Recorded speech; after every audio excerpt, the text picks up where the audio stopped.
So let's get right into the discussion. I want to start first with Eric. Can you just talk a little bit about the background leading up to the former assassination, and why someone would take these measures, why someone would kill the president of Haiti? Yeah, I think it's important to first recognize that Moise was not some friend of the people. He was a opportunist. He was a bureaucrat that thrived on corruption.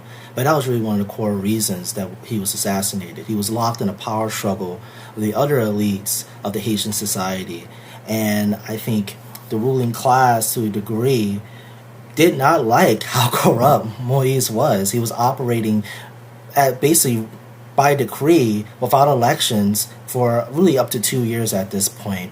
And so we know there was actually not just one conspiracy, there were two conspiracies. There was conspiracy by Christian Sanon, who is a Haitian doctor located in Florida, who had aspirations to rule Haiti. He is a nobody in Haitian politics, but apparently he got hundreds of thousands of dollars to get a contract with a Colombian mercenary company, CTU. They were going to try to kidnap the president and then negotiate to take over Haiti.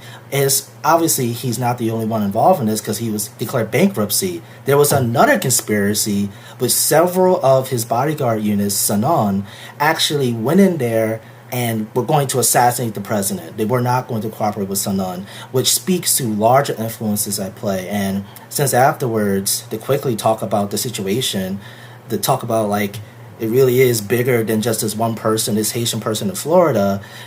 Judges are being issued death threats saying that they should not open this investigation. Investigators have basically stopped investigating all out because they can't even investigate out of fear of their safety. So it's really just a whole mess of the ruling class of Haiti fighting against one another for profit and power. Thank you, Eric. I think this is really interesting, but I want to take it back a little bit because obviously, like you said, it's not like he was adored in any way, shape or form, and it's not just by the ruling class but also by the people in Haiti. Like there's been a movement against him since 2018, but it was still ongoing this year, and I was wondering if you can tell us a little bit about this movement, what they were saying, what they were doing. Yeah, definitely. So really from 2018, even though it didn't officially start in 2018, but from 2018 to 2021, there has been consistent general strikes and mass mobilization of the Haitian people, which are predominantly youth. Half of the population is under the age of 25. And they saw really, I cannot pronounce the word, but in the English translation, it means lockdown. So the entire country was essentially in lockdown. Roads were blocked off with barricades. You had general strikes in massive industries like the garment industry. And you had mass protests, tens of thousands of people going out into the streets against the Haitian ruling class, and were met with armed repression by the Haitian police and also paramilitary gangs, etc. And I think the core reasons why they kind of mobilize out into the streets, I mean, it's not really one issue in Haitian society. It's like a culmination of issues in Haitian society. You have the complete failure of democracy in Haiti. You only have 10 senators elected in Haiti that actually have a mandate.